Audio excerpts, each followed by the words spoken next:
सबको लगा कि वो एक आम सा अनाथ बच्चा है, लेकिन वो एक बहुत ही शक्तिशाली वैम्पायर की जान बचाता है और वो उसका मास्टर बन जाता है। महिरू ने अपनी माँ को बहुत ही छोटी उम्र में खो दिया था। जैसे जैसे उसके कंधों पर माँ के गुजर जाने का बोझ था, उसके रिश्तेदार उसके बारे में बातें करते थे कि अब इस अनाथ का ध्यान कौन रखेगा।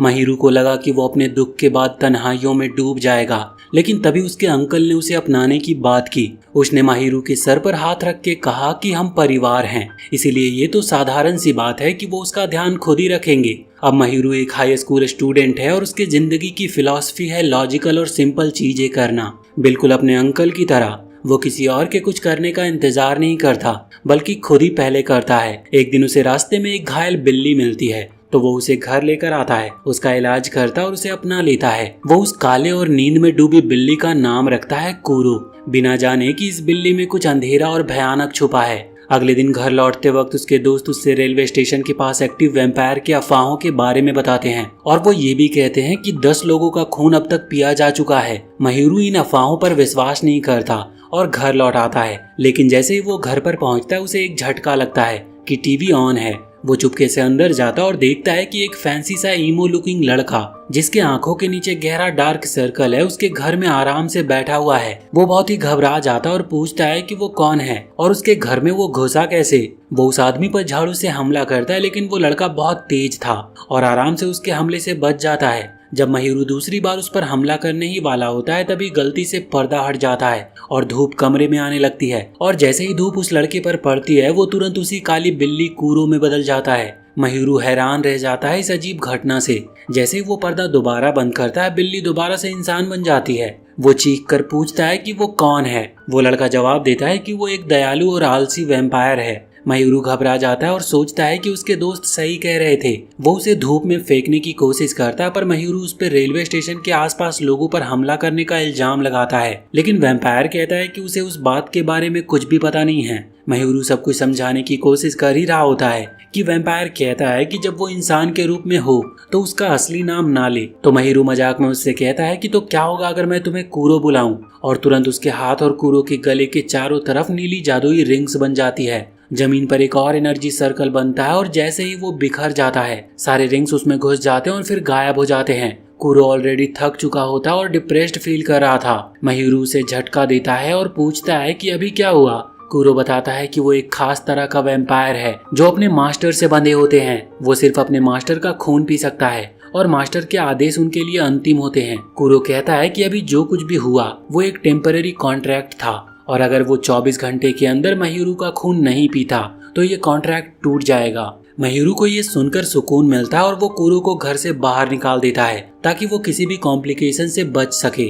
लेकिन जैसे ही वो चलना शुरू करता है, एक एनर्जी की रस्सी उसे खींचकर कूरो की तरफ ले जाती है। कूरो समझाता है कि अब वो एक दूसरे से दूर नहीं जा सकते क्योंकि कॉन्ट्रैक्ट उन्हें जोड़ता है। अब यहाँ पर मयूरू के पास और कोई चारा नहीं बचता और उसे कूरो को वापस घर लेकर आना पड़ता है। हालांकि दोनों को ही ये एग्रीमेंट पसंद नहीं होता। थोड़ी देर बाद मयूरू कूरो को अपने दोस्त के पास ले आता है। वो उन्हें बताता है कि बिल्ली असल में एक वैम्पायर है। उसके दोस्त सोचने लगते हैं कि वो थक गया है और उनमें से एक उसे अपने साइकाइट्रिस्ट का नंबर दे देता है। जब मयूरू सोच रहा होता है कि वो उन्हें कैसे यकीन दिलाए, तभी वो एक शीशे में एक अंधेरा और बहुत ही भयानक सा साया देखता है। फिर वो अचानक से एक स्ट्रीट मैजिशियन उनके ग्रुप के सामने आ जाता है। मयूरू का एक दोस्त उसे इग्नोर करता और आगे बढ़ने लगता है, लेकिन मैजिशियन उसे रोक लेता और फिर अचानक से उसके कंधे पर काट लेता है, जिससे उसका खून हर तरफ बिखर जाता है। सब लोग वहां से भाग जाते हैं, जबकि वो मैजिशियन एक ऊंचे पोल पर चढ़ जाता है और अपने आप को एक वैम्पायर के रूप में इंट्रोड्यूस करता है। उसका नाम होता है बेलिया। वो जानता है कि मयूरू ने एक ब्लैक कैट वैम्पायर को उठाया था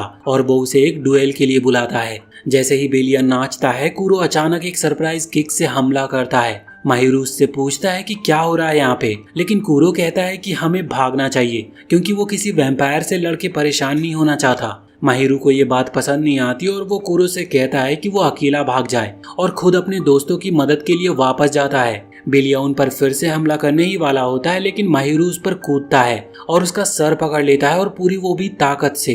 बेलिया उसकी कोशिश का मजाक उड़ाता और एक तलवार से उस पर वार करता है, लेकिन कूरो समय पर हट जाता और माहिरू की जान बचा लेता है। वो माहिरू को एक तरफ फेंकता है और खुद तलवार अपने सीने से निकाल लेता है। वो कहता है कि उसने 100 साल से किसी का खून नहीं पिया है, इसीलिए वो अभी बेलिया से लड़ने के लिए काफी कमजोर है। माहिरू अचानक से अपना हाथ कूरो के मुंह में डाल देता है और कहता है कि मेरा खून पी लो। और जैसे ही कूरो उसके हाथ से टपकता हुआ खून पीता है, उनके बीच का टेम्पररी कॉन्ट्रैक्ट परमानेंट बन जाता है। कूरो के गले में एक कॉलर बन जाता है जो माहिरू के हाथ से एक चेन से जुड़ जाती है। ईमो वैम्पायर को एक जबरदस्त पावर बूस्ट मिलता है और वो माहिरू को अपना नया मास्टर मान लेता है और अब वो उसका सर्वेंट वैम्पायर बन चुका था। माहिरू उसे आदेश देता है कि वो उस एविल वैम्पायर को हराए और कूरो उसके कहने पर हमला स्टार्ट करता है। सिर्फ अपने पंजे हिलाने से ही वो एक जोरदार हवा का झोंका बनाता है जो सीधा बेलिया की तरफ जाता है। फिर वो बेलिया पर टूट पड़ता और एक ही वार में उसे हरा देता है। कूरो फिर घायल बेलिया को उठाता है और उसका खून पीने की कोशिश करता है, लेकिन माहिरू तुरंत चेन खींचता है और कहता है कि बस हुआ। बेलिया उन दोनों को बद्दुआ देता है और अपनी टोपी दोबारा से पहनता है और तुरंत एक डॉल में बदल जाता है। माहिरू से उठाता है और पूछता है कि वो कूरो को मारने की कोशिश क्यों कर रहा था। बेलिया जवाब देता है कि उसका मास्टर सुबाकी का आदेश था ये। कूरो कहता है कि वो उस हरामी सुबाकी को जानता भी नहीं। बेलिया कहता है कि कोई भी सुबाकी को नहीं जानता और इसीलिए वो सबको मारना चाहता है जो उसे नहीं जानते। अचानक माहिरू और कूरो के बीच का चेन गायब हो जाता है और दोनों थकान से जमीन पर गिर जाते हैं। जब माहिरू की आंखें खुलती है तो वो अपने रूम में होता है और कूरो अपने छोटे से बेड पर शांत सो रहा था। माहिरू तुरंत ही स्कूल के लिए दौड़ता है और वो अपने घायल दोस्तों के लिए बहुत ही चिंतित था, लेकिन उसके सरप्राइज के लिए वो दोस्त बिल्कुल ठीक होते हैं। वो कहता है कि पुलिस ने उसे बताया था कि उसका एक कार एक्सीडेंट हुआ था, लेकिन उसे ज्यादा कुछ याद नहीं। ना तो उस घायल दोस्त को और ना किसी गवाह को याद है कि माहिरू मार्केट में था या किसी स्ट्रीट मैजिशियन वैम्पायर से मिला था। माहिरू सोचता है कि कुछ तो अजीब हो रहा है। जब वो घर पर लौटता है तो वो कूरो से पूछता है कि क्या उसे बेलिया या उसके मास्टर सुबाकी के बारे में कुछ पता है। तभी बिना बादलों के आसमान में अचानक बारिश शुरू हो जाती है और माहिरू खुद को एक अजीब सी डायमेंशन में पाता है। अचानक एक पागल सा लड़का जो ब्लीच के एसेन जैसा कॉस्प्ले कर रहा होता है वहाँ पर आता है और वो बिना किसी वजह के माहिरू पर हंसने लगता है। अगले ही पल वो चुपके से माहिरू का बैग सील कर देता है बिना उसे बताए और बेलिया को उसमें से निकाल लेता है। बेलिया उस लड़के को सुबाकी कहकर पुकारता है। माहिरू घबरा जाता है जैसे उसे समझ आता है कि वो एक खतरनाक दुश्मन का सामना कर रहा है। सुबाकी तुरंत उसकी तरफ बढ़ता है। कूरो को उठाकर वो एक तरफ फेंक देता है जिससे वो अपने ह्यूमन फॉर्म में बदल जाता है। सुबाकी अपने बड़े भाई को बुलाता और जब माहिरू कूरो से पूछता है कि क्या वो सच कह रहा है तो कूरो सीधा कह देता है कि उसने उस पागल लड़के को कभी नहीं देखा। तब सुबाकी फिर से हंसने लगता है और कूरो को क्रूएल कहकर बुलाता है क्योंकि वो उसे नहीं जानता। फिर वो बताता है कि 7 असली वैम्पायर्स हैं जो ह्यूमन के साथ कॉन्ट्रैक्ट करके सर वैम्प्स बन सकते हैं। ये सब एक दूसरे के सिबलिंग्स हैं और उनका आधार है 7 पापो यानी 7 सिंस। कूरो स्लोथ का सर वैम्प है और स्लोथ सबसे बड़ा भाई है। सुबाकी कहता है कि एक और असली वैम्पायर है और इस बार वो अपनी बात कर रहा था जो मेलैंकोली का कैंप है यानी 7 भाई बहन में सबसे छोटा, लेकिन कोई भी उसे नहीं मानता। माहिरू और भी ज्यादा कंफ्यूज हो जाता है, लेकिन तब सुबाकी एक काले लोमड़ी ब्लैक फॉक्स में बदल जाता है और माहिरू के कंधे पर जंप करके कूरो को परेशान करता है। माहिरू से रोकता है और पूछता है कि क्या बेलिया को उन पर कल अटैक करने के लिए उसने भेजा था। सुबाकी हाँ में जवाब देता और कहता है कि उसे लोगों और वैम्पायर को मारना बहुत पसंद है। फिर वो कूरो को जोर से किक करता है। उसकी आस्तीन से लाल फूल की पंखुड़ियां निकलती है जो एक तलवार का रूप ले लेती है। वो कूरो पर तलवार से हमला करता है, लेकिन कूरो अपने अंधेरों के पंजों से उसको रोक लेता है। माहिरू कूरो से कहता है कि वो थोड़ा ब्लड पी ले ताकि उसे इंस्टेंट एनर्जी मिले, लेकिन कूरो मना कर देता है, चाहे सुबाकी उसे नीचे गिराकर उस पर पैर क्यों ना रख दे। सुबाकी उसे दूर फेंक देता है और फिर वो माहिरू को उठाकर कहता है कि उसने सभी वैम्पायर के खिलाफ जंग का ऐलान किया है और वो भी सिर्फ अपने मजे के लिए। माहिरू समझ जाता है कि ये लड़का सच में दिमागी रूप से पागल है और इसे साइकियाट्रिस्ट की जरूरत है क्योंकि ये किसी की बात समझ ही नहीं रहा। उस मोमेंट पे माहिरू अपने पास्ट को याद करता है जब वो अपनी माँ की मौत के बाद बहुत दुखी था। तब उसके आसपास सब अच्छे थे, लेकिन फिर भी वो सुकून महसूस नहीं कर रहा था। उसके अंकल ने उसे कहा था कि अपनी फीलिंग को पहचानो और सामना करो, तभी तुम किसी हाल तक पहुंच सकते हो। अब माहिरू वही बात सुबाकी से कहता है। वो घोषणा करता है कि वो उसे नाम और अपना खून देगा, उसे अपना सर वैम्प बना लेगा और फिर उसे दूसरे वैम्पायर के खिलाफ जंग छेड़ने से रोकेगा। सुबाकी हंस पड़ता और कहता है कि तुम मर जाओगे इससे पहले।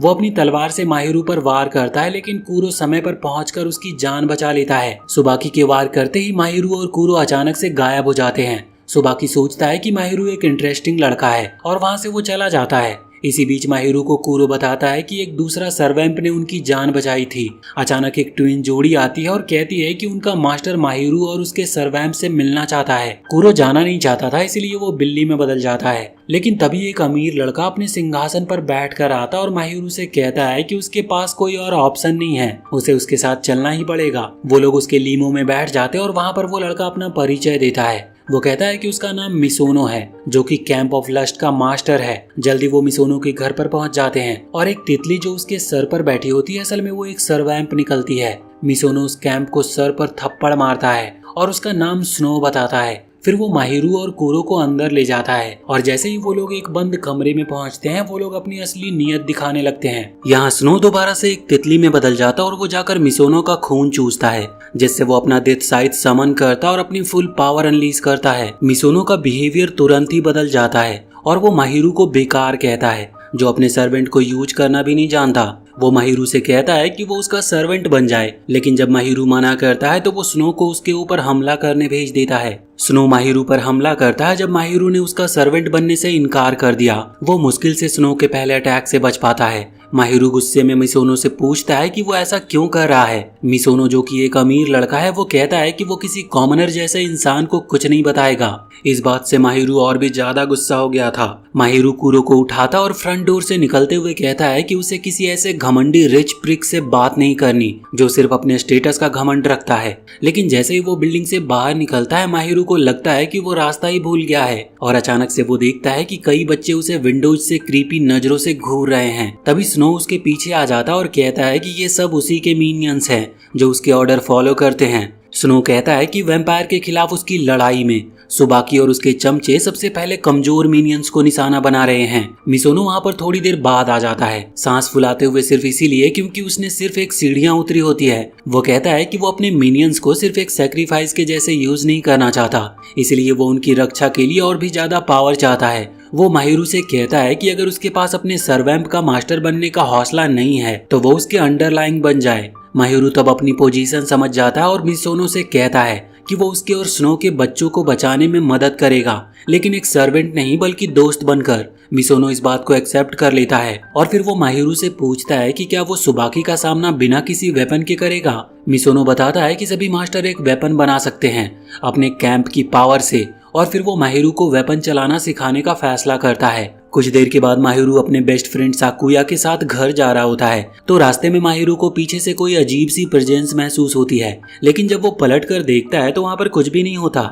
साकुया उसे मजाक में कहता है कि क्या ये कोई वैम्पायर था। फिर वो पूछता है कि क्या उसने कुछ अनयूजुअल देखा है आजकल। माहिरू कूरो को वैम्पायर होने की बात नहीं बता सकता था, इसीलिए कहता है कि अगर कुछ भी अजीब हो तो तुम मुझे तुरंत कॉल करना। साकुया कहता है कि माहिरू अजीब है और दौड़कर घर चला जाता है। अगले दिन माहिरू मिसोनो के पास जाता है ये सीखने के लिए कि वो अपने दोस्तों को बचाने के लिए वेपन कैसे ले सकता है। कूरो उससे कहता है कि अगर वो वेपन चाहता है तो आंखें बंद करे, और जब वो अपनी आंखें बंद करता है तो वो कूरो के माइंड के अंधेरे में एक अजीब जगह पर पहुंच जाता है। वहां पर उसे एक क्रीपी बिल्ली मिलती है जो उससे कहती है कि वो कूरो का एक हिस्सा है और अपने मास्टर के पावर की रखवाली करती है। वो माहिरू को एक गिफ्ट बॉक्सेस के ढेर के पास ले जाती है और कहती है कि एक बॉक्स चुन लो, लेकिन एक बार चूज कर लिया तो रिटर्न नहीं कर सकते। अगले ही पल जादू उसके चारों ओर घूमता है और उसके रिस्ट पर एक टैटू बन जाता है। माहिरू सोचता है कि क्या मैं इससे सच में लड़ भी पाऊंगा। वो अपने ब्रूम को समन करने की कोशिश करता है लेकिन वो आता ही नहीं। तो स्नो उससे कहता है कि अपना गोल इमेजिन करो, तभी तुम अपने ब्रूम को समन कर पाओगे। माहिरू तुरंत अपने दोस्तों के बारे में सोचता है। वो सोचता है कि ये लोग उसके परिवार के जैसे हैं। वो मिसोनो से कहता है कि वो एक दिन उनसे मिलवाएगा भी।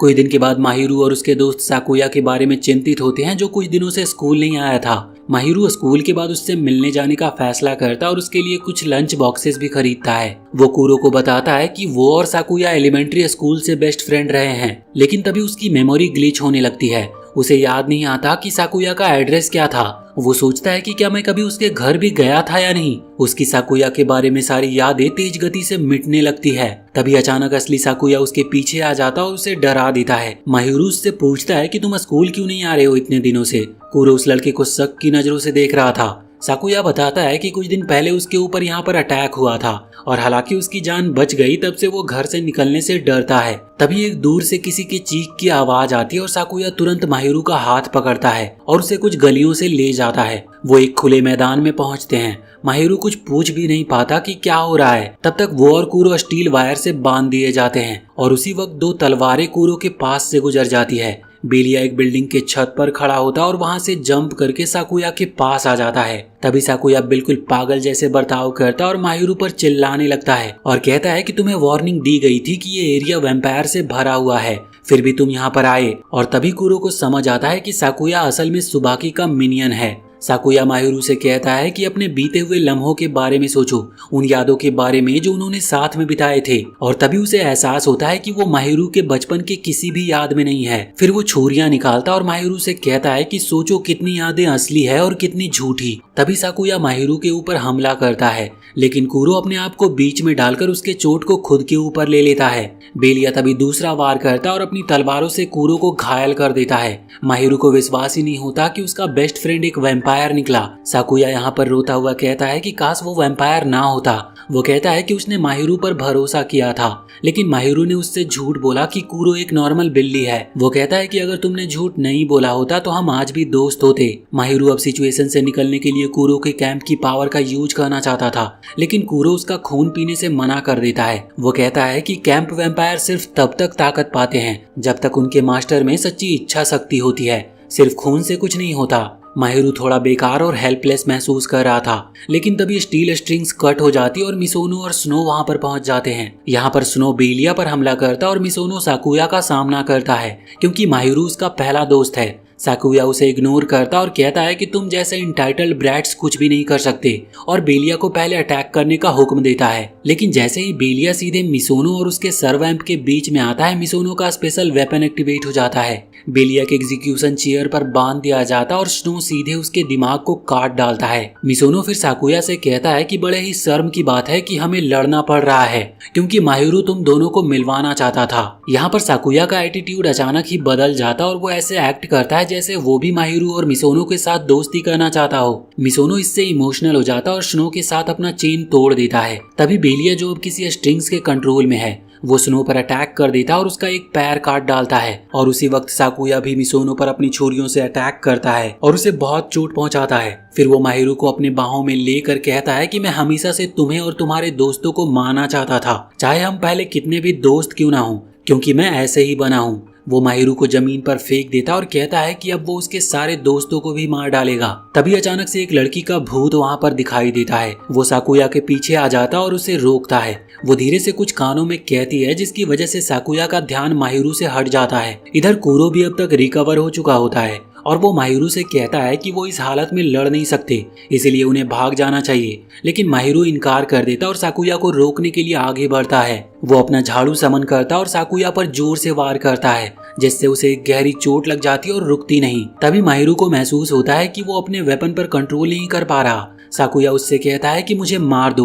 माहिरू का विश्वास डगमगाने लगता है और उसका झाड़ू अब वोलेटाइल एनर्जी के क्लाउड में बदल जाता है। उसका दिमाग घूमने लगता है और वो सोचता है कि वो क्या कर रहा है। उसे लगता है कि वो अपने बेस्ट फ्रेंड को मारने के लिए मजबूर किया जा रहा है, और अगर उसने ऐसा किया तो वो इंसान नहीं रहेगा। लेकिन उस सब के बावजूद माहिरू खुद पर कंट्रोल नहीं कर पाता और साकुया पर एक और वार करता है। वो सोचता है कि क्या ये वही शक्ति है जो मैंने अपने दोस्तों को बचाने के लिए चाहता था। माहिरू बार बार साकुया पर वार करता है अपने झाड़ू से और आखिर में उसे एक फेंस में टकरा देता है। साकुया उसकी तरफ मुस्कुराते हुए देखता है, जैसे वो चाहता हो कि उसकी दुखी जिंदगी का यहीं पर अंत हो। वहीं दूसरी तरफ माहिरू के निगेटिव इमोशंस जैसे कि गिल्ट और पछतावा अब कूरो के दिमाग में भी जाने लगा था। तभी कूरो माहिरू पर झपटता है और उसकी गर्दन में काट के उसका खून पीता है। उसके बीच की चेन फिर से दिखाई देने लगती है। तभी कूरो अपनी छुपी हुई शक्ति को रिलीज करता है। उसकी पीठ से अंधेरा निकलता है जो एक बड़े क्रीपी बिल्ली के रूप में बदल जाती है। वो बिल्ली काली लिक्विड उगलती है जो पूरे एरिया को ढक लेता है।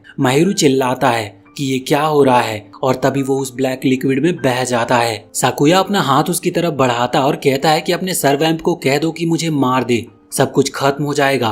वो कहता है कि उसने माहिरू से झूठ बोला था क्योंकि वो उसके हाथों मरना चाहता था, लेकिन अब सिचुएशन कुछ ज्यादा ही मुश्किल हो गई है। लेकिन उससे पहले कि माहिरू कुछ फैसला कर सके, एक गोली आकर कूरो के दिल को डिस्ट्रॉय कर देती है और उसकी डार्क पावर गायब हो जाती है। एक नया सर्वैम्प और उसका मास्टर बैटलफील्ड में आ चुका था। मास्टर अपने सर्वैम्प को सबको संभालने का हुक्म देता है और वो खुद नीचे कूदता और कूरो को किक करता है और उस पर गोलियां चलाता है जब तक कूरो फिर से एक बिल्ली में बदल नहीं जाता। नए सर्वैम्प, जिसके सर पर ब्राउन पेपर बैग था, साकुया पर अटैक करता है, लेकिन साकुया की पपेटर दोस्त उसे बचा लेती है और उससे पीछे हटने को कहती है और वो मान भी जाता है। यहाँ माहिरू साकुया से पूछता है कि क्या तुम सच में मुझे मारना चाहते थे। साकुया बस अपने रिस्ट बैंड माहिरू की तरफ फेंकता है और गायब हो जाता है। थोड़ी देर के बाद एक कार जोर से उस एरिया में दाखिल होती है और स्नो के मिनियन वहाँ पर पहुंच जाते हैं। वो कहता है कि मोसोनो ज्यादा चोट में नहीं है, लेकिन उसे तुरंत हॉस्पिटल ले जाया जाता है। माहिरू को लगता है कि उसकी वजह से ही मिसोनो को चोट लगी, इसीलिए वो गिल्टी महसूस कर रहा था।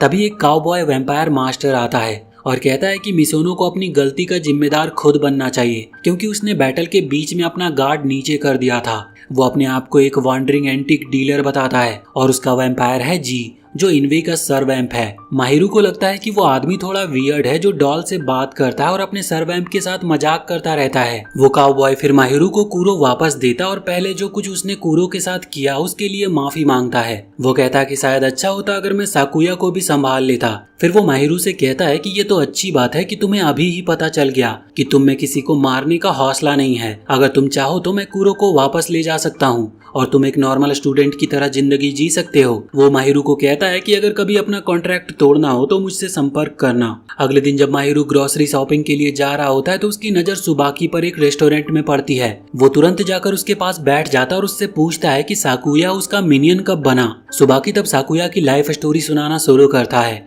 वो दुनिया के सबसे खराब माँ बाप के घर पैदा हुआ था। उसके माँ बाप ने उसकी बहन से सुसाइड करवाई इंश्योरेंस के पैसे के लिए और साकुया को पुलिस के सामने झूठ बोलने पर मजबूर किया कि उसकी बहन खिड़की से खेलते हुए गिर गई थी। अगर उसने झूठ नहीं बोला होता तो उसका भी वही हाल होता। सुबाकी बताता है कि मिनियन तब बनते हैं जब कोई मरने के करीब इंसान एक सर्वेंट का खून पीता है, तब वो उनका सर्वेंट बन जाता है। सुबाकी माहिरू को कहता है कि तुझे ये बेसिक बात भी नहीं पता और फिर एक भयानक औरत छोड़कर कहता है कि आज उसका मूड वायलेंस का नहीं है और वहां से चला जाता है। माहिरू डर के मारे बिल्कुल चुप हो गया था और सुबाकी से कुछ भी कह नहीं पाता। उसे बुरा लगता है कि वो साकुया के दर्द को समझ नहीं पाया, क्योंकि साकुया हमेशा हर बात को मजाक बनाकर उसे चुप करा लेता था। अगले दिन माहिरू स्कूल भागता है ये सोचते हुए कि साकुया क्लास में होगा, लेकिन वो वहाँ पर होता नहीं और सब लोग उसका नाम सुन के अजीब सा रिएक्ट करते हैं। वो उसकी पर्सनैलिटी तो याद रखते हैं लेकिन उसका चेहरा नहीं। माहिरू समझ जाता है कि साकुया चाहता है कि लोग उसे याद रखें, लेकिन वो सबके सामने अपना वजूद नहीं दिखा सकता। कल्चरल फेस्टिवल के दिन साकुया स्कूल आता है एक मास्क पहनकर। हालांकि अब कोई उसका चेहरा पहचानता भी नहीं। उसके दोस्तों के पीछे लिखा होता है कि हम तुम्हारा इंतजार कर रहे हैं। ये देखकर साकुया चौंक जाता है। तभी कूरो उसके चेहरे पर उड़ के टकराता है और उसे नीचे गिरा देता है। माहिरू भी तुरंत ही वहाँ पर आ जाता है, लेकिन साकुया भागकर रूफटॉप की तरफ चला जाता है। साकुया माहिरू से कहता है कि वो उससे दूर चला जाए, क्योंकि उसने उसे और उसके दोस्तों को मारने की कोशिश की थी।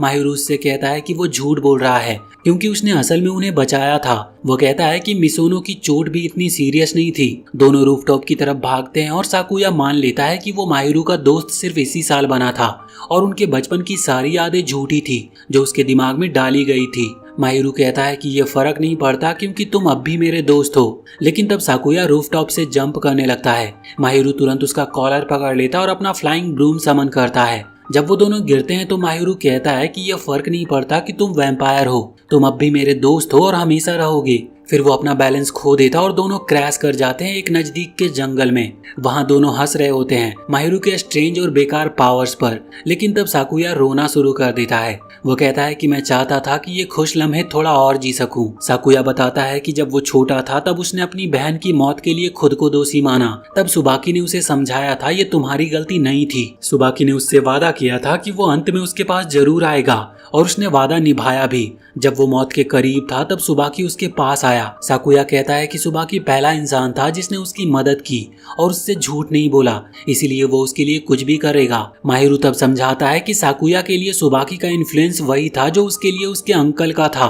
वो तुरंत कहता है कि मैं तुम्हारे साथ मिलकर सुबाकी की हिंसा को रोकूंगा। साकुया उसका शुक्रिया कहता है, लेकिन वो कहता है कि ये काफी है, मैं तुम्हारे और बाकी सबके साथ नहीं रह सकता। जब वो माहिरू के साथ एक फिस्ट बम्प एक्सचेंज करता है तभी वो अचानक से गायब हो जाता है। वो माहिरू से दूर भागता और याद करता है कि माहिरू ही पहला इंसान था जिसने उसकी तरफ दोस्ती का हाथ बढ़ाया था। साकुया रोते हुए माहिरू का शुक्रिया अदा करता है कि उसने उसे एक खुशहाल साल दिया हाई स्कूल में। थोड़े समय बाद माहिरू को एक लेटर मिलता है जिसे खोलना उसके लिए काफी मुश्किल लगता है, तो वो उसे कूरो को दे देता है। लेकिन जैसे ही कूरो उस लेटर के सील को देखता है वो उसे बिना पढ़े ही उस लेटर को कुचल देता है। अगले दिन माहिरू कूरो को स्कूल ले जाता है जहाँ उसकी लड़कियों के बीच पॉपुलैरिटी काफी बढ़ जाती है। स्कूल के बाद वो दोनों एक रात के फेस्टिवल में जाते हैं और थोड़ा मजा करने का डिसाइड करते हैं। जब माहिरू और कूरो एक ब्रिज पर फायरवर्क्स शो का इंतजार कर रहे होते हैं तो एक आंख पट्टी वाला आदमी आता है। वो एक सूटकेस माहिरू को देता है और कहता है कि इसे लॉस्ट एंड फाउंड में जमा कर दे, क्योंकि उसे नहीं पता कि वो कहाँ पर है। माहिरू बिना कुछ शक के उस बॉक्स को ले जाता है लॉस्ट एंड फाउंड की तरफ। रास्ते में उसकी टक्कर एक लंबी हाइट वाले ब्लॉन्ड लड़के से होती है जो अपने कंधे पर एक बड़ा सा कॉफिन उठाए था। ब्लॉन्ड वाला लड़का कहता है कि वो अपने पार्टनर से बिछड़ गया है और वो माहिरू से कहता है कि वो उसके साथ चले। माहिरू से कॉफिन के बारे में पूछता है तो ब्लॉन्ड लड़का कहता है कि ये वैम्पायर के सोने के लिए होता है। माहिरू को उसकी बात पर यकीन नहीं होता। तभी पीछे एक जोर का धमाका होता है। लोग चिल्लाने लगते हैं कि एक सिल्वर सूटकेस फट गया। माहिरू को तभी याद आता है कि उस आदमी ने कहा था कि फायरवर्क के शुरू होने से पहले बॉक्स जमा कर देना और फायरवर्क्स में अब सिर्फ 1 मिनट बचा होता है। माहिरू सोचता है कि क्या वो कूरो को बुलाए और बॉक्स ले जाने को कहे, लेकिन एक अजनबी के सामने अपनी सरवैम्प वाली पहचान दिखाना रिस्की हो सकता था। लेकिन फिर भी वो ब्लॉन्ड लड़के पर भरोसा करता और कूरो को समन करता है। माहिरू से थोड़ा सा अपना खून पिलाता है, जिसे पीकर कूरो उसे उठाता और ऊपर उछलता है। वो बॉक्स को हवा में जितना ऊंचा हो सके उतना फेंक देता है। माहिरू घबराता है कि कहीं बॉक्स स्काई में एक्सप्लोड ना करे, लेकिन बॉक्स नीचे गिरता और फट जाता है। लेकिन वो लड़का ब्लॉन्डे उसे बचा लेता है। वो उस बॉक्स को अपने कॉफिन में पकड़ लेता है और वहाँ पर उसका धमाका होने देता है। माहिरू और कूरो हैरान रह जाते हैं और ब्लॉन्डे से पूछते हैं कि वो है कौन। तो वो ब्लॉन्ड लड़का कहता है कि मैं हूँ टेट्सू, एक हॉट स्प्रिंग इन का वारिस। तभी कॉफिन के अंदर से एक कमजोर सी आवाज आती है और कोई चीखता है और कहता है कि तूने मुझे अंदर छोड़ दिया था और बॉम्ब डाल दिया। एक जला हुआ छोटा बैट निकलता है उससे, जिसे देखकर कूरो तुरंत पहचान जाता है। उसका नाम ह्यूज है, जो कि सर्वैम्प ऑफ प्राइड है। तो टेट्सू उसे थोड़ा खून देता है और ह्यूज बिल्कुल ठीक हो जाता है और फिर वो बिना रुके नॉन स्टॉप बोलने लगता है कि कैसे वो टेट्सू से एक हॉट स्प्रिंग इन में मिला था और तब से दुनिया में कितनी उथल पुथल हो गई थी जब तक कूरो अकेला भटक रहा था। ह्यूज कहता है कि आज जो धमाका हुआ वो सुबाकी और उसके मिनियन का काम था। वो माहिरू से कहता है कि सबको एक दूसरे से कांटेक्ट में रहना चाहिए और मुश्किल वक्त में मदद करनी चाहिए, लेकिन साथ ही वो ये भी चेतावनी देता है कि सुबाकी अकेला खतरा नहीं है, अब और भी नए खतरे सामने आ रहे हैं। जब माहिरू और कूरो अपने घर वापस लौट रहे होते हैं तो अचानक घर का दरवाजा खुला होता है और कोई माहिरू को खींचकर अंदर ले जाता है। कूरो समझ जाता है कि कुछ खतरनाक लोग इसके पीछे हैं। डोर फिर से खुलता और एक आदमी उसके ऊपर मैजिक गन पॉइंट करता है, जबकि एक दूसरा आदमी स्ट्रेट जैकेट पहने हुए कूरो पर कूद पड़ता है। माहिरू को एक अजीब सी फैसिलिटी में ले जाया जाता है जहाँ पर एक साइंटिस्ट नामसुकी उसका स्वागत करता है।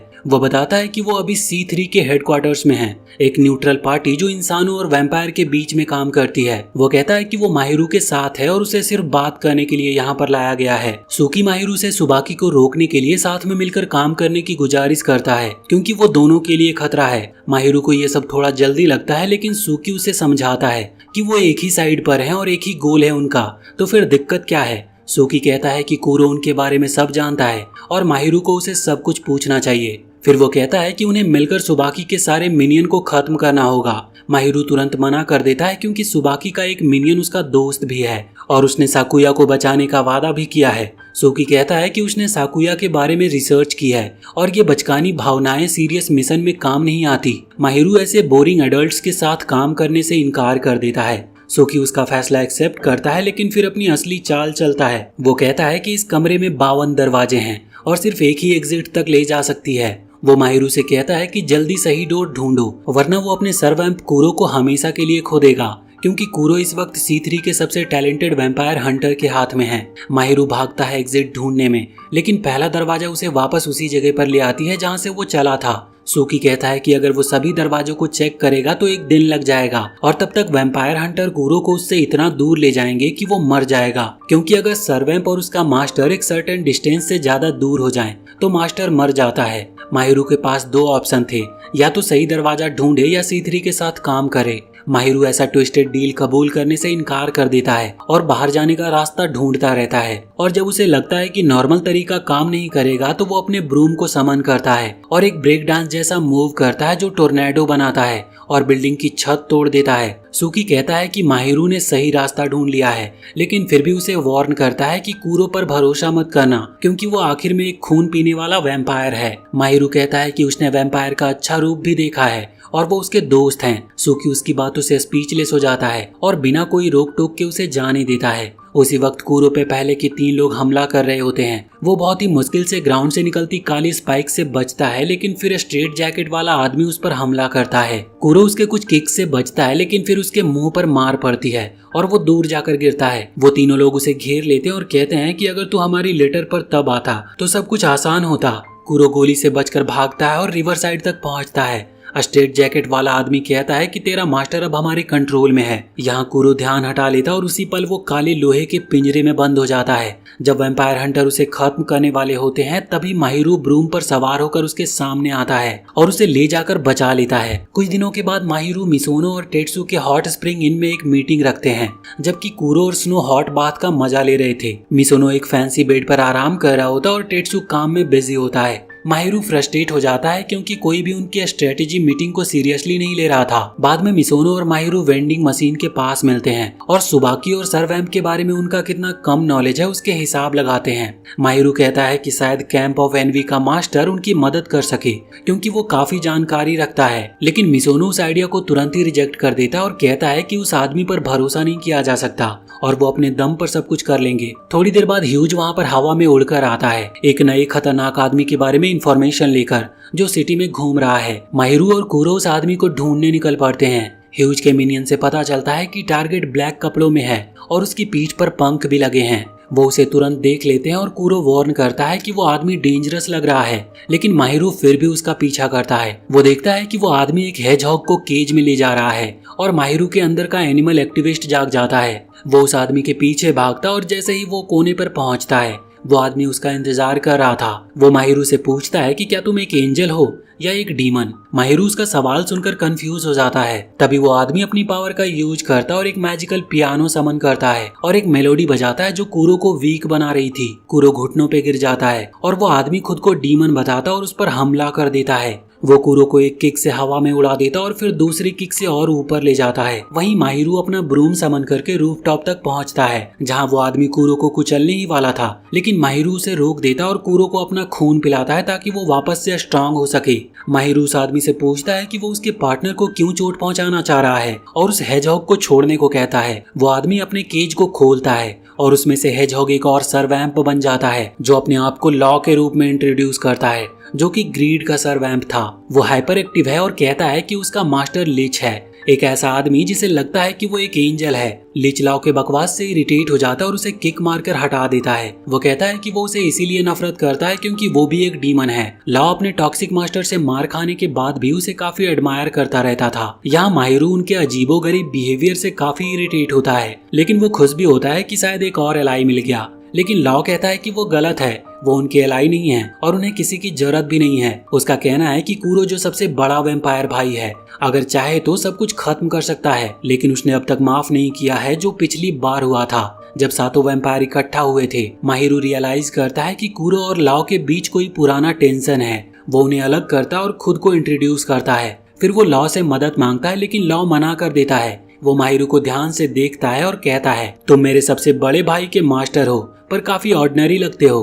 फिर वो वहाँ से भाग जाता है। माहिरू हॉट स्प्रिंग पर वापस आता है और वहाँ पर ये देखकर हैरान रह जाता है जब वो टीवी पर लिच को एक यूरोपियन पियानिस्ट के रूप में देखता है। वो सबको बताता है कि ये वही आदमी है सरवैम्प ऑफ ग्रीड का मास्टर। लिच को टीवी पर एक यूरोप का जीनियस पियानिस्ट बताया जाता है। माहिरू सबको बताता है कि ये सरवैम्प ऑफ ग्रीड का मास्टर है। वो बताता है कि लाओ अपने मास्टर को मार देता है जब उससे बोर हो जाता है, इसीलिए उससे दूर रहना ही बेहतर है। इस वार्निंग के बावजूद माहिरू लिच के कॉन्सर्ट में जाने का फैसला करता है और जैसे ही गार्ड का ध्यान बंटता है वो एंट्री का मौका ढूंढता है। तभी एक दयालु म्यूजिक लवर उसे देख लेता है और उसे एक और शो दिखाने के लिए हॉल ले जाता है। रास्ते में माहिरू आई पैच वाले आदमी को देखता है और समझ जाता है कि सुबाकी अब लिच को टारगेट कर रहा है। वो तुरंत हॉल की तरफ भागता है जहाँ लिच का कॉन्सर्ट चल रहा था। हॉल में लाओ अपने मास्टर का परफॉर्मेंस एंजॉय कर रहा होता है, लेकिन अचानक पूरे ऑडियंस उस पर हमला कर देती है और वहाँ के सभी लोग सुबाकी के मिनियन निकलते हैं। लेकिन लाओ इसके लिए पहले से रेडी था और अकेला सबसे लड़ता है। जब माहिरू अंदर पहुँचता है तब तक वहाँ सिर्फ लाशें ही बिछी होती है।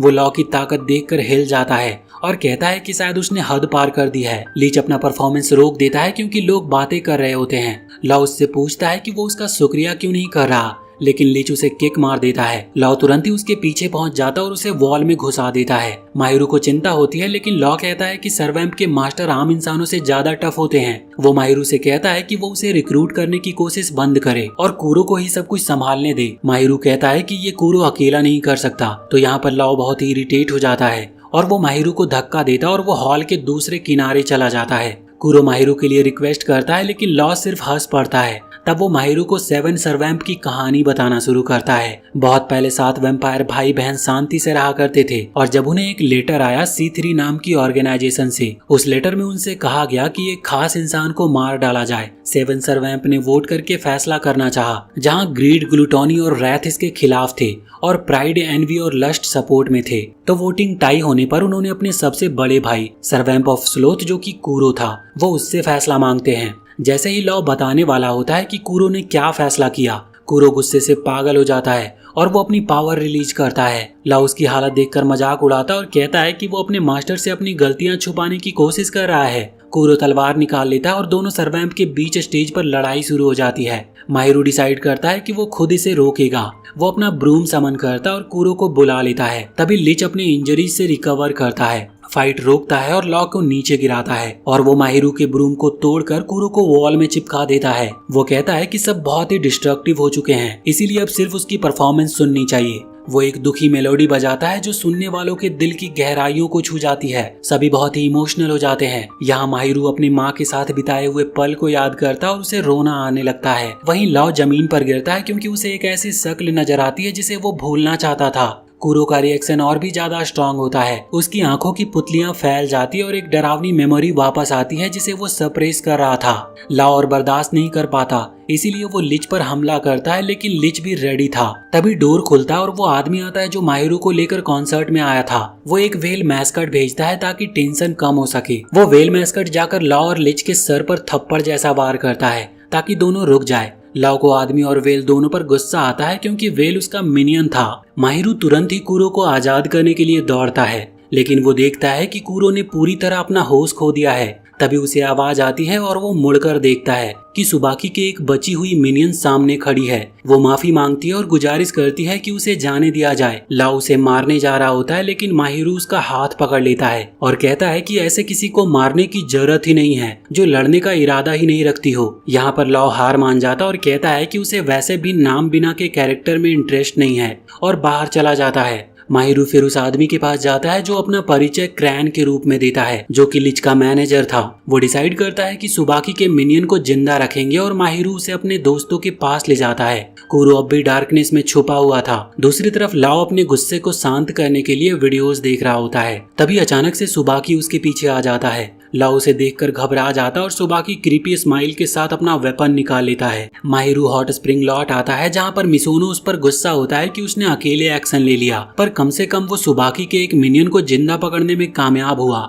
मिसोनो चाहता है कि वो मिनियन जिसका नाम लिलेक है उसको बंधक बनाया जाए। माहिरू विरोध करता है, लेकिन मिसोनो कहता है कि हो सकता है कि वो लड़की झूठी एक्टिंग कर रही हो, असल में वो काफी स्ट्रांग और खतरनाक हो सकती है। टेट्सू और ह्यूज डिसाइड करते हैं कि सुबाकी के बेस का पता लगाने के लिए वो उसे इंट्रोगेट करेंगे, लेकिन माहिरू उन्हें रोक देता है। वो कहता है कि अगर सुबाकी को पता चला कि लिलैक यहाँ पर है तो वो उसे बचाने आ जाएगा। मिसोनो को यकीन नहीं होता, लेकिन माहिरू याद करता है कि पहली बार जब उसने सुबाकी को देखा था तब वो बेलिया को बचाने आया था। वो याद करता है कि साकुया ने भी सुबाकी की बहुत इज्जत की थी, इसीलिए उसका इंट्यूशन कहता है कि वो जरूर आएगा।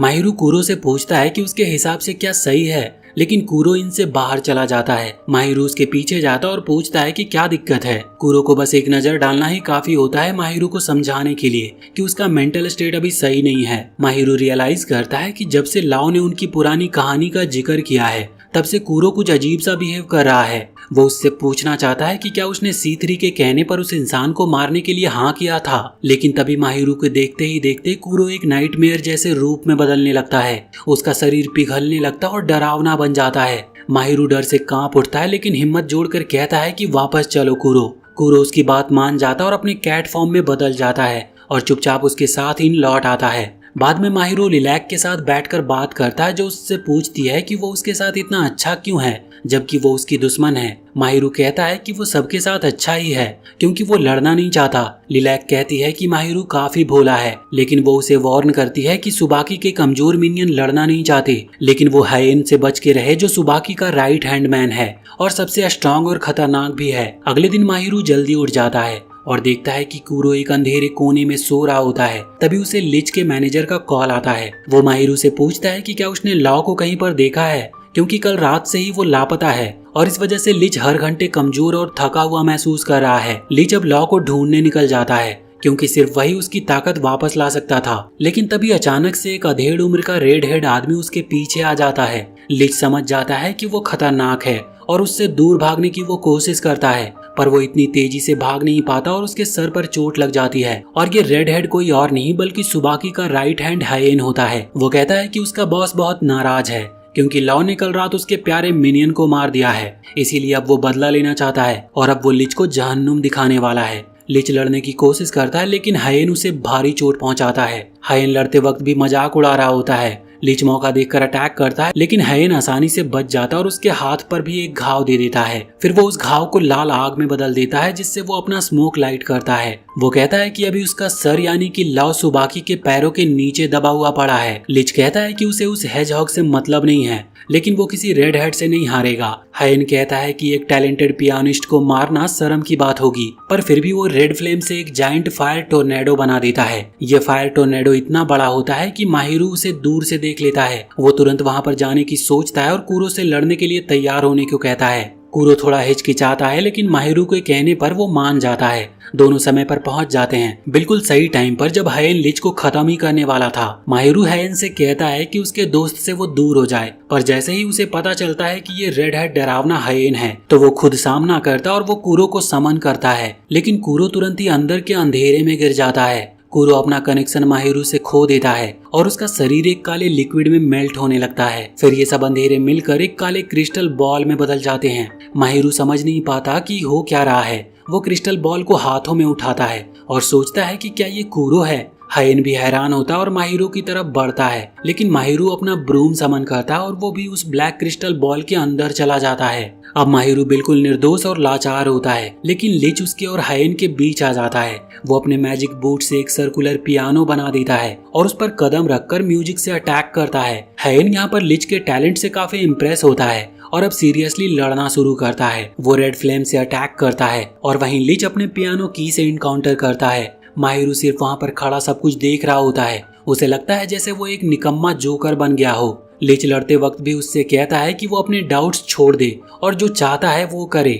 आखिरकार फाइट खत्म होती है और लिच बुरी तरह से हार जाता है। हायेन उसे उठाकर जिंदा सुबाकी के पास ले जाने का फैसला करता है, तो माहिरू उसके पीछे दौड़ता और कहता है कि मेरे दोस्त को छोड़ दो।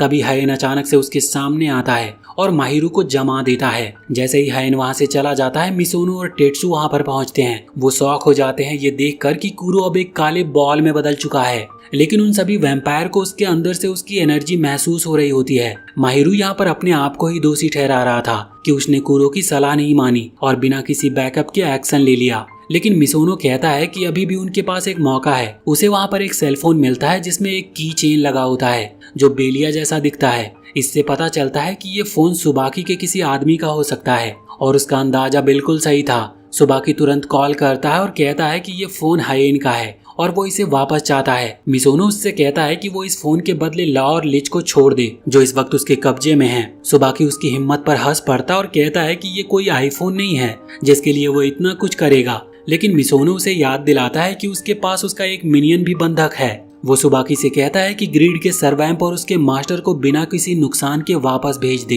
तभी वो उसे फोन वापस करेगा। सुबाकी सिर्फ हंस पड़ता और कहता है कि वो दोनों को चोट नहीं पहुंचाएगा, लेकिन हो सकता है कि वो उन दोनों को अलग अलग रखे। कॉल कट जाता और सुबाकी सोचता है कि अब उन्हें अपने प्लान को थोड़ा बदलना पड़ेगा। माहिरू और उसके दोस्तों ने एक और मीटिंग बुलाई होती है, जहाँ पर वो डिसाइड करते हैं कि रात के 12 बजे से पहले लिच और लॉ को मिला देना होगा। मिसोनो माहिरू से कहता है कि इस बार वो नहीं चलेगा क्योंकि उसका वेपन उसके पास नहीं है और बिना अपने वेपन के वो बेकार है। सब प्लानिंग रूम में चले जाते हैं और माहिरू उस काले बॉल के साथ बैठ जाता है। वो सोचता है कि कुरो के साथ क्या हुआ होगा। उसे रियलाइज होता है कि कुरो हमेशा उसे उठाकर ले जाता रहा है और अगर उसे मदद चाहिए तो उसे खुद मजबूत बनना होगा। वो रोते हुए माफी मांगता है और कहता है कि उसने कुरो पर ज्यादा भार डाल दिया और जब उसकी जरूरत थी तब मदद नहीं की। तभी कुरो की आवाज बॉल के अंदर से आती है। वो कहता है कि अब बस हो गया और वो माहिरू का रोना धोना सुन के बोर हो गया है। कुरो एक मिनिएचर वर्जन में बॉल के अंदर नजर आता है और कहता है कि उसे समझ नहीं आ रहा कि हो क्या रहा है,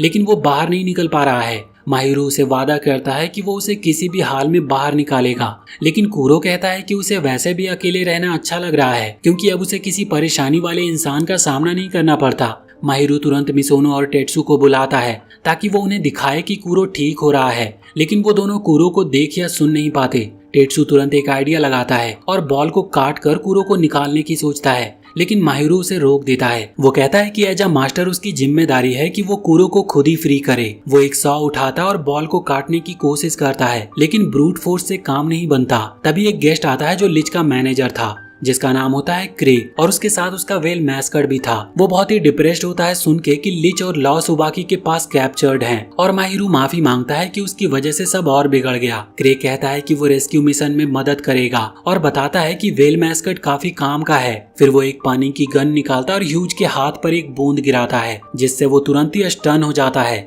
क्रे बताता है कि गन में होली वाटर है जो वैम्पायर को स्लो कर देती है। वो कहता है कि जब लॉ उसके सामने टैंट्रम करता है तो वो इसी का यूज करके उसे शांत करता है। माहिरू पूछता है कि उसने ये गन कहाँ से ली, तो क्रे कहता है कि वो एक अजीब एंटीक डीलर से मिली थी। वो वही डीलर होता है जो एनवी का मास्टर था। तो माहिरू यहाँ पर डिसाइड करता है कि उसे उससे मदद मांगनी चाहिए। डीलर का सोचकर मिसोनो को कुछ बुरे और पुराने यादें याद आती है। वो माहिरू से कहता है कि वो उस आदमी पर भरोसा नहीं कर सकते, लेकिन स्नो उसे मना लेता है कि अभी उनके पास और कोई रास्ता भी नहीं है। सब अपने अपने रास्ते निकल पड़ते हैं और माहिरू ट्रेन पकड़कर एंटीक डीलर की शॉप की तरफ जाता है, लेकिन अचानक सुबाकी उसके बिल्कुल पास अपनी ब्लैक फॉक्स फॉर्म में आ जाता है। माहिरू घबरा जाता है जब सुबाकी निराशा जताता है कि उसका मिनियन उसके साथ नहीं है। ब्लैक फॉक्स अचानक काली स्मोक क्लाउड छोड़ने लगता है और माहिरू यहाँ पर चलती हुई ट्रेन से ही जंप कर देता है। जैसे ही एक बड़ा एक्सप्लोजन होता है, लेकिन ये सब एक इल्यूजन था जो माहिरू को तब समझ आता है जब वो प्लेटफॉर्म पर पड़ा होता है। उसे लगता है कि सुबाकी अब चालू हो गया है, इसीलिए उसे जल्दी एंटीक डीलर के पास पहुंचना चाहिए। माहिरू जल्दी शॉप पहुंचता है, लेकिन जैसे ही वो दरवाजा खोलता है एक मैड साइंटिस्ट उसका स्वागत करता है जिसने एक बारबी डॉल का सर पिघलाकर जूस बना दिया होता है। माहिरू शॉक में गिर जाता है। जब वो साइंटिस्ट उसे देखता है तो वो पूछता है कि तू है कौन। वो माहिरू को शॉप के अंदर ले जाता है जो कि अजीबो गरीब जनरल यूज आइटम से भरा होता है। माहिरू उससे एंटीक डीलर के बारे में पूछता है तो पता चलता है कि वो अभी शॉप में नहीं है। फिर यहाँ पर माहिरू अपना परिचय देता है, लेकिन वो साइंटिस्ट उसके नाम का हर अक्षर को गलत ही बोलता है। फिर भी याद रखता है कि वो कैंप ऑफ स्लोथ का मास्टर है। वो माहिरू को जबरदस्ती कुर्सी पर बिठाता है और उसके लिए ठंडी चाय डालता है और उसके माथे पर उसका नाम लिखता है ताकि वो भूल ना जाए। फिर वो अपना परिचय देता है। उसका नाम होता है जोहान और वो एक वैम्पायर स्पेशलिस्ट रिसर्चर है। तभी एंटीक डीलर वापस आता है और जोहान के पेट में मुक्का मार देता है उसकी प्यारी डॉल का सर पिघलाने के लिए। फिर वो माहिरू की तरफ मुड़ता है और उसका स्वागत करता है। उसका नाम होता है मीकू और वो माहिरू का धन्यवाद करता है कि उसने उसके छोटे भाई मिसोनो का ध्यान रखा। माहिरू हैरान रह जाता है ये जानकर कि मिसोनो मीकू का भाई है, लेकिन अब उसे समझ आता है कि पहले मीकू उसे ऐसे क्यों बिहेव करता था, इससे पहले कि माहिरू कुछ और पूछता। जोहान उसे पकड़ लेता और कहता है कि उसे सर्वैम्प ऑफ स्लोथ से मिलवाओ। माहिरू दिखाता है कि कुरो अब एक ब्लैक बॉल बन चुका है और जोहान इसे बड़ी एक्साइटमेंट से देखता है। वो माहिरू को एक शीशे के दरवाजे के पास ले जाता है जो असल में एक सीक्रेट लैब का रास्ता था, जहाँ पर वो माहिरू को अपना नया एक्सपेरिमेंट सब्जेक्ट बना लेता है। वो माहिरू की हाइट, वेट और मेडिकल डेटा कलेक्ट करता है, लेकिन माहिरू कहता है कि उसकी जगह कूरो पर रिसर्च करो। मीकू माहिरू से पूछता है कि अगर कूरो नॉर्मल हो गया तो उसके बाद माहिरू क्या करेगा। माहिरू तब पूछता है कि वो किल के बजाय ब्रेक शब्द का इस्तेमाल क्यों करते हैं वैम्पायर के लिए। मीकू समझाता है कि वैम्पायर्स इमोर्टल होते हैं, इसीलिए उन्हें मारना मुमकिन नहीं, लेकिन उनके मिनियन को मारना मुमकिन है अगर उनका सर्वैम्प उनका खून पी ले तो। और कैंप्स तब बनते हैं जब कोई इंसान उन्हें एक नाम देता है और एक ऑब्जेक्ट देता है। माहिरू याद करता है कि उसने कूरो को एक बेल दिया था जब उसने उससे कैट फॉर्म में पहली बार मिला था। मीकू कहता है कि वही ऑब्जेक्ट कैंप और मास्टर के बीच का कनेक्शन होता है और अगर वो तोड़ दिया जाए तो सर्वैम्प ब्रोकन माना जाता है। माहिरू कहता है कि उसे सिर्फ ये समझना है कि कूरो को नॉर्मल कैसे बनाया जाए, लेकिन ना तो मीकू को पता है और ना ही जोहान को। माहिरू जोहान से पूछता है कि वो वैम्पायर रिसर्च में इतना इंटरेस्टेड क्यों है। तब जोहान एक लंबी मोनोलॉग शुरू करता है कि हर युग में युद्ध ने प्रगति लाई है। उसने कई कहानियां सुनी है जहां कूरो हर बैटल जीत गया था और अब वो चाहता है कि कूरो इस बार पूरी ताकत से सुबाकी को हराए। माहिरू उससे कहता है कि उसे कूरो की ताकत नहीं चाहिए, बल्कि एक दोस्त के रूप में कूरो ही चाहिए। जोहान कहता है कि उसे ऐसे जज्बाती बातों में कोई रुचि नहीं है, लेकिन एक काम माहिरू कर सकता है जिससे कूरो नॉर्मल हो सके। वो उसे चाय से भरा हुआ एक बीकर देता है और जैसे ही माहिरू एक घूंट लेता है वो बेहोश हो जाता है। जोहान हंसकर बताता है कि चाय में ऐसी दवाई मिली थी जो एक मास्टर को अपने सर्वैम्प के दिमाग में सीधा ले जाती है। वो कहता है कि माहिरू अब अंदर जाकर कूरो के साथ सब कुछ सुलझाए और एक्सपेरिमेंट के रिजल्ट उससे जरूर बताए। थोड़ी देर बाद माहिरू अपने आप को अंधेरे में तैरता हुआ पाता है और फिर उसे कूरो की घंटी नजर आती है। वहीं दूसरी तरफ मीकू अपनी असीम दौलत का यूज करके एक जियो गेसर को हायर करता है जो हायन के फोन में फोटोज देखकर सुबाकी की लोकेशन का अंदाजा लगाता है। जियो गेसर बताता है कि सुबाकी और उसका गैंग एक 5 स्टार होटल में रुके हैं। मिसोनो सोचता है कि होटल के टॉप फ्लोर और बेसमेंट के बीच का फासला इतना है कि लिच और लाओ एक दूसरे से दूर रखे जा सके। वो मानता है कि सुबाकी और हायेन जरूर उनकी रखवाली कर रहे होंगे और वो डिसाइड करता है कि रात को वो पूरा अटैक लॉन्च करेंगे। जैसे ही शाम होती है सुबाकी को उनकी तरफ से एक कॉल आता है और वो उस लोकेशन की तरफ निकल पड़ता है। इस दौरान मिसोनो और टेट्सु भेस बदलकर होटल घुसने के लिए रेडी होते हैं। वहाँ पे क्रे को पता चलता है कि सुबाकी शायद 41वें फ्लोर पर है। क्रे मिसोनो को उसी फ्लोर का एक रूम एक्सेस कार्ड देता है। मिसोनो टेट्सु को कॉल करता है और कहता है कि तैयार रहना, जिसके बाद वो एलिवेटर में चढ़ जाता है, लेकिन अचानक से साकुया वहाँ पर आ जाता है। मिसोनो घबरा जाता है कि शायद वो पकड़ा जाएगा और उसका शक सही निकलता है। साकुया उसकी असली पहचान जान चुका था। साकुया बताता है कि उसने 41वें फ्लोर का बटन दबाया था, लेकिन उस फ्लोर को लिस्ट में नीचे होने की तरफ इशारा करता है, जिससे मिसोनो को सच समझ आ जाता है। फिर साकुया यहाँ पर इमरजेंसी स्टॉप बटन दबाता है, जिससे वो एलिवेटर फ्री फॉल में चला जाता है। मिसोनो यहाँ पर अपना डिस्गाइज हटा लेता है और सोचता है कि शायद लीच और लॉ को ऑलरेडी शिफ्ट किया जा चुका है, लेकिन फिर वो सोचता है कि अगर ऐसा होता तो साकुया यहाँ पर ना होता। वो टेट्सु को कहता है कि वो स्टेयर से ऊपर जाए जब तक वो साकुया का सामना करेगा। एलिवेटर नीचे बेसमेंट 5 में रुकता है। मिसोनो को याद आता है कि प्लानिंग के टाइम गेस किया गया था कि एक हॉस्टेज यहाँ पर रखा होगा। वो हर हाल में सुबाकी के मिनियन को हराना चाहता है, भले ही स्नो कॉम्बैट में एक्सपर्ट ना हो। लेकिन जैसे ही दरवाजा खुलता है वो देखता है कि पूरा बेसमेंट खाली है। तब अचानक से साकुया एक मैजिक चेन साव समन करता है और धीरे धीरे मिसोनो और स्नो को एलिवेटर से बाहर धकेलता है। वो कहता है कि उनकी बनाई हुई पूरी योजना शुरू से ही गलत थी, क्योंकि वो सुबाकी के दिमाग को समझ ही नहीं पाए। साकुया बताता है कि उनका असली मकसद लीच और लॉ को नुकसान पहुंचाना नहीं, बल्कि उनका इस्तेमाल ह्यूज को फंसाने के लिए किया गया है, ताकि वो प्राइड के सर्वैम्प को खत्म कर सके। साकुया अब माहिरू पर अपने चेन साव से अटैक करता है और माहिरू सिर्फ बचने की कोशिश करता है। उसे पता होता है कि सीधा फाइट जीतना मुश्किल है, इसीलिए वो साकुया को चिढ़ाता है। वो कहता है कि माहिरू अभी भी साकुया जैसे कचरे को अपना दोस्त मानता है, जबकि वो सुबाकी जैसे पागल इंसान के लिए काम कर रहा है। उसकी बातों का असर होता है और साकुया चिल्लाता है कि कोई भी सुबाकी का असली मकसद नहीं समझता। वो कहता है कि सुबाकी किसी की तलाश में है, बिना ये जाने कि वो चाबी किस चीज की है। असली टारगेट तो अब तक उसके ज्यादातर मिनियंस को भी नहीं पता। और मिसोनो रियलाइज करता है कि सुबाकी सिर्फ एक वैम्पायर युद्ध नहीं चाहता। इसी दौरान ह्यूज और टेट्सु टॉप फ्लोर पर पहुंचते हैं, जहां हायेन और सुबाकी के मिनियन उनका इंतजार कर रहे होते हैं। ह्यूज सोचता है कि हॉस्टेजेस इनके पीछे ही होंगे और चाहे क्यों ना सामने वालों की संख्या ज्यादा हो, वो और टेट्सु जीत सकते हैं। तभी सुबाकी एक जंगल में पहुंचता है जहाँ उसे फोन पे बुलाया गया था। वहाँ उसे 5 वेल कॉस्ट्यूम वाले लोग मिलते हैं। ब्लू वेल मैस्कट सुबाकी को गाली देता है और डिमांड करता है कि वो लॉ और लिच को तुरंत छोड़ दे वरना मार खाएगा। सुबाकी उसकी क्यूट कॉस्ट्यूम और गुस्से भरी आवाज का मजाक उड़ाता है और वो चाबियां दिखाता है जो हॉस्टेजेस के रूम तक जाती हैं। वो पूछता है कि उसका मिनियन कहाँ है, तो ब्लू वेल कहता है कि वो उन्हीं मैस्कट में से एक के अंदर छुपी है। वो मैस्कट सुबाकी पर चाबी से वार करता है, लेकिन सुबाकी बच जाता है और पेड़ पर चढ़ जाता है ताकि वो गलती से अपने मिनियन को चोट ना पहुंचा दे। तभी एक और मैस्कट पूरा पेड़ उखाड़ लेता है जहाँ सुबाकी खड़ा था और उसे मारने की कोशिश करता है। बाकी वेल मैस्कट भी अटैक करते हैं, लेकिन सुबाकी इतना चालाक होता है कि सबसे बच जाता है। वो कहता है कि अगर उसका मिनियन यही है तो वो भाग नहीं सकता।